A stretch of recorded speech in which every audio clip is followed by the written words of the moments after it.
Hi, good morning, Yusek. Yusek, regarding the tourism, one of the factors affecting the tourism industry, seen by Tourism Secretary Frasco, is the high rates of airfare, way higher compared po to other ASEAN counterparts. Is Malacanang considering to examine this and eventually order po to regulate prices of airfare in the country? Actually, napag-uusapan po talaga yan, issue po yan na mas lumalabas, na mas mataas ang airfare patungo, halimbawa na lang sa Siargao as compared kung pupunta sa ibang bansa.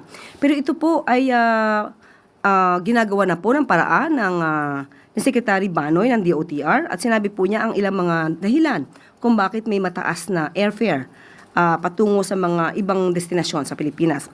Unang-una po, may mga nag-ooperate, mga smaller aircraft na nakakapag-accommodate lamang ng 60 to 70 passengers, pero pareho po ng operational cost as compared sa jet economics na nakakapag-accommodate ng 200 passengers.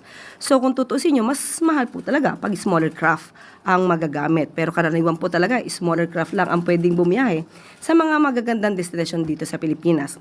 Pangalawa po ay sinabi rin po niya na nakapag-negotiate na po siya at nakapag-usap na po sa pamunuan ng PAL at Cebu Pacific at nag-agree naman po na mababawasan ang presyo lalo-lalo pa sa Siargao flights.